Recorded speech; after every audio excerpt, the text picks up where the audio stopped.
for the privilege of participating in the address in reply here today, and I commend the member for Herbert on his very moving first speech. I also acknowledge that the very first duty of our new Governor-General was the opening of this 46th Parliament of Australia. I wish General and Mrs Hurley all the very best as they embark on their official duties. I also congratulate you, Mr Speaker, on your re-election to the chair. The commentary from both sides of this chamber reflects the high regard in which you are held. Mr Speaker, like all members elected to this place, I am tremendously humbled by the faith shown in me by the people of my electorate of Bass, and I will do my utmost as their Member of Parliament to repay the trust that they have shown. I hope that my address today will highlight the many reasons why I wish to serve as a genuine and authentic representative for the community of Northern Tasmania. If there was one disappointment in my election to the nation's Parliament, it is that I had to relinquish my role as Mayor of the municipality of Georgetown and as a member of that council. Many members on all sides of this chamber first had the experience of being elected to local government, and in many ways it is the tier of government that is closest to the people, and I believe provides valuable experience to those who go on to other elected office. Among the highlights of Georgetown, the town centre of the municipality, is the Bass and Flinders Centre. It is a remarkable interpretive centre and very popular with visitors. The centre jointly honours the remarkable lives of Matthew Flinders and George Bass and includes a replica of their sloop, the Norfolk, which they used to circumnavigate what was then Van Diemen's Land in 1798. George Bass, for who the electorate is named, was a naval surgeon and an amateur botanist. It was his study of the plants in Tasmania that convinced him that it was separated from the mainland. After the Norfolk crew proved that to be the case and returned to Sydney, Flinders successfully petitioned Governor Hunter that the passage of water be named Bass Strait. Mr Speaker, I am proud to be the first Liberal woman to represent the electorate of Bass.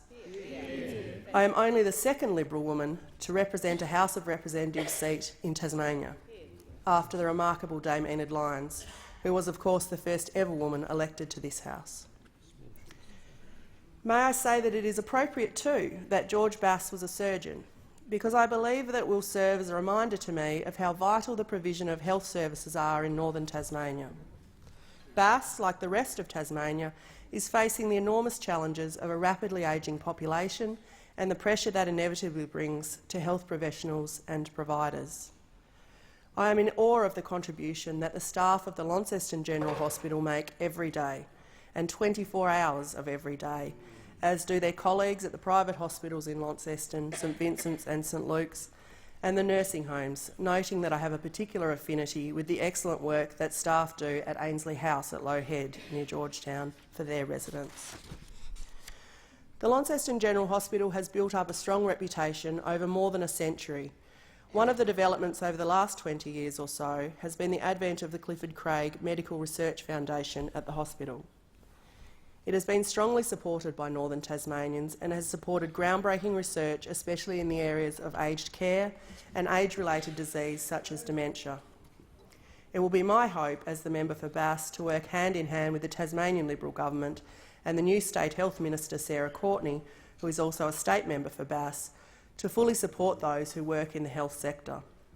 So tackling the challenges of an ageing demographic is one area of priority. Another area of priority is the exciting prospect of the development of the Inverest campus of the University of Tasmania. This is one of the most significant public infrastructure developments Launceston has seen in decades and heralds exciting possibilities in linking town and gown.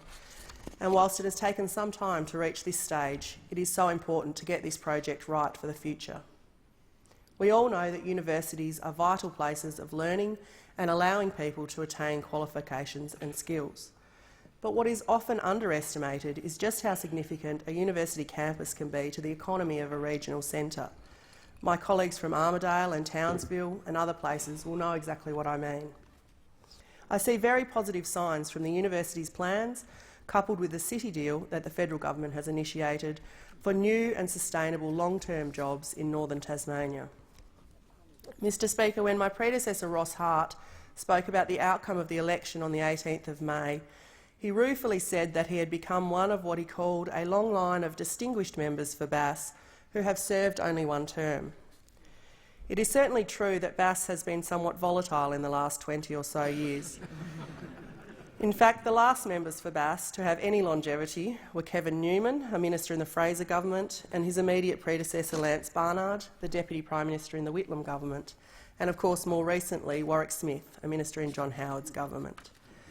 The most recent Liberal member for Bass, Andrew Nikolic, was a strong representative for Bass, and the first, in my view, to fight seriously for funds to improve the Tamar River. He worked hard on that issue with the then Environment Minister, the member for Flinders, and I look forward to continuing that work because whilst there has been improvement, there is still much to be done. Without care of our waterways, as we all know, we significantly degrade our local environment, limit our agricultural growth capacity and ignore the opportunities for tourism and recreation. The recent changes in the electoral boundaries of Bass brought both sides of the Tamar River into the one electoral division, and I would like to commend the Australian Electoral Commission for making this change because it more properly reflects the communities of interest of the Tamar Valley. The other facet of this change is that it will allow me in this place to promote the burgeoning tourism attractions of the entire Tamar Valley. Many honourable members will be aware of the many excellent vineyards on both sides of the river and the northeast hinterland, but fewer may know of initiatives such as the annual Tamar Valley Writers' Festival, which has quickly become one of the largest writers' festivals outside of any Australian capital city, attracting world-famous authors and booksellers and book lovers and encouraging young people to read and enjoy the world of literature. Northern Tasmania is a fantastic place to live, and I am excited by the opportunity to grow the population as more and more people discover our enviable lifestyle. We have important manufacturing and forest industries, established farming areas, a growing food and wine scene and an expanding tourism industry spurred on by arts, sport and adventure tourism experiences like the world-famous mountain biking trails of Derby. Increasingly, Northern Tasmania is becoming a centre for innovation, collaboration and entrepreneurship. Launceston is being transformed as the city embraces its heritage and future alike, with the Launceston City Deal driving that transformation. Our community has witnessed a reimagining of the waterfront through the North Bank and Seaport precincts, urban development, pedestrian and cycle pathways. If I were to borrow a now familiar phrase, how good is Northern Tasmania? Yeah. Mr Speaker, I'm so proud to be standing here as the voice for Northern Tasmanians. I worked very hard to make sure that my campaign for election was about understanding the needs, ambitions and aspirations of our community in Launceston and right out into the regional heartland of Bass, from Winnaleah to Whitemark, Riverside to Ringarooma and everywhere in between. I am proud of my record of standing up for the Tasmanian way of life, and I'm so motivated by the opportunities that lay before us. As a government, we want to create stronger employment opportunities for our region, expanding quality infrastructure and securing more investment in health and education. Mr Speaker, those who know me will attest that I am far more interested in hearing other people's stories than in telling my own. I think in large part it is because I find my own childhood story painful and difficult to tell, and never more so than today in this place. I am reminded, though, that my presence here is not about me and my story. It is about hearing and reflecting the stories of the people of my electorate. I come from humble beginnings, like many that have stood here before me. Growing up in a working-class suburb of Launceston, and many of my childhood memories are not so happy. Like many other Australians, I have faced the challenges of living with childhood trauma, and it is a priority for me to address in my time in this place. Childhood trauma has far-reaching consequences for individuals and for our society, including significant mental health challenges.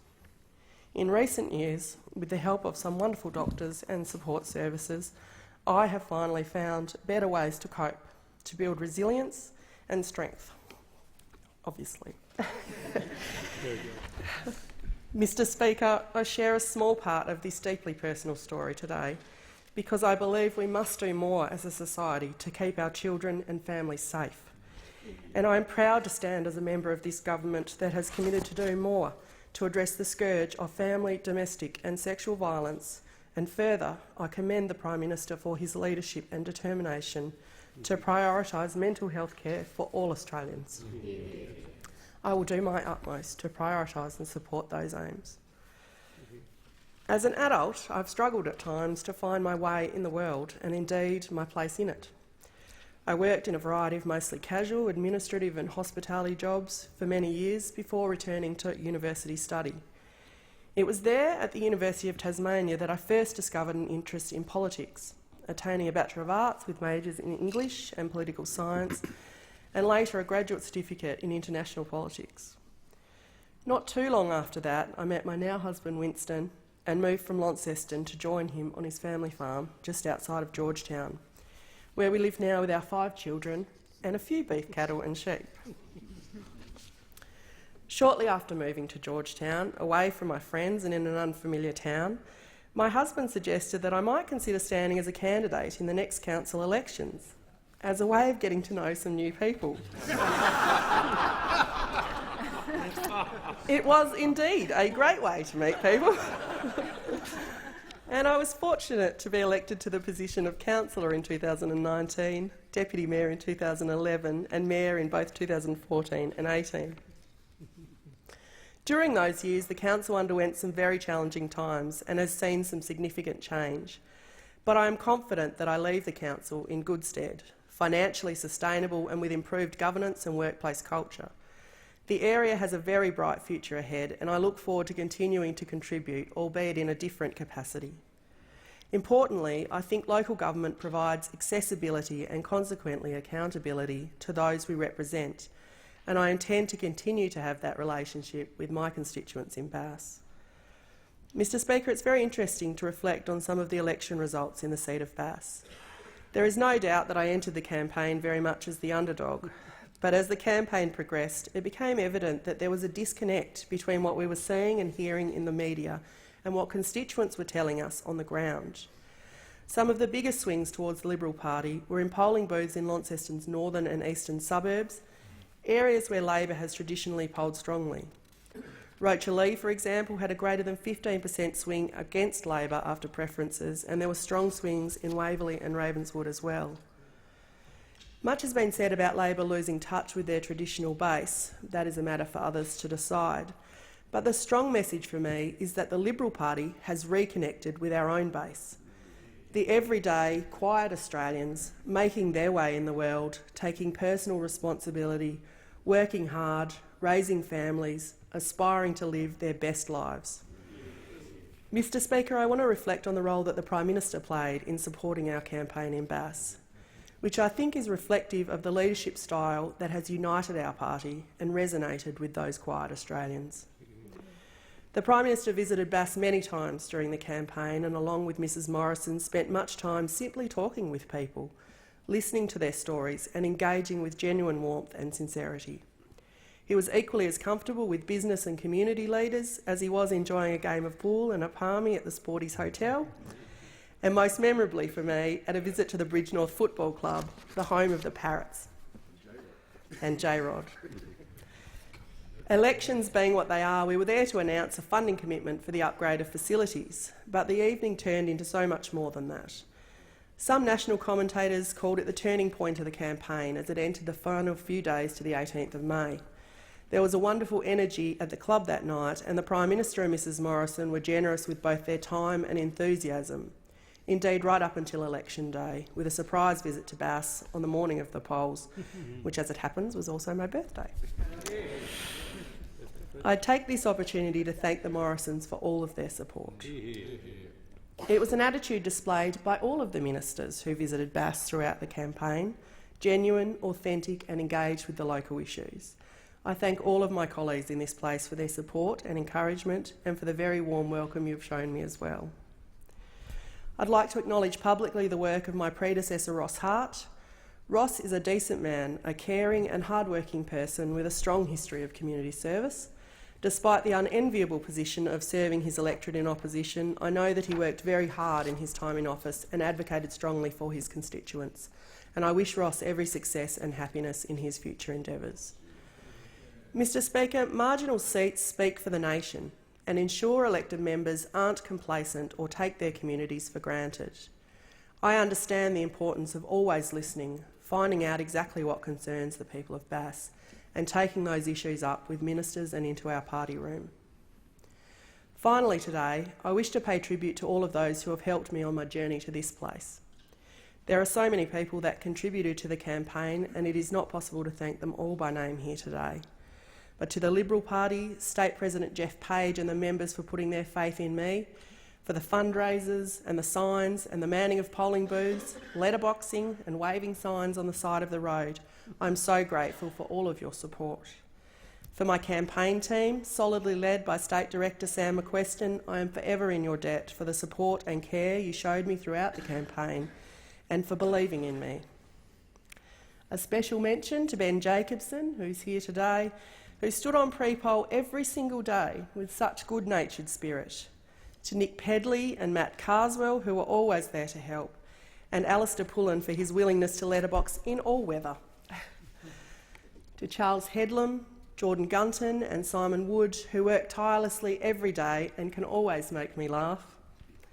And Beck and Pete de Jong for the help and for the comfy shoes.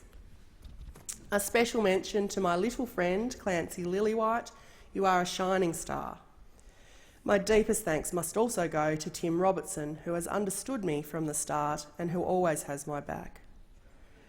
I would like to make special mention of Liberal stalwart Dorothy De Hayes, who has given me the great compliment of travelling to Canberra for my first speech. Dorothy has been a constant source of advice and encouragement with her many years of campaign experience from the days of Warwick Smith and all of the campaigns since. She is a tireless worker and I have valued her input enormously. Thank you to the entire Tasmanian Senate team for their unwavering support and encouragement. And a particular thank you to my fellow Northern Tasmanian, Senator Askew. Of course, to my friend and colleague, the newest member for Braddon. I look forward to continuing to work closely with you all for the benefit of Tasmania. And likewise to the Tasmanian State Liberal team, thank you all for your support, encouragement and well wishes. My special thanks to Ministers Peter Gutwin, Michael Ferguson, Guy Marnett and to Premier Will Hodgman for your extra campaign efforts and your friendship.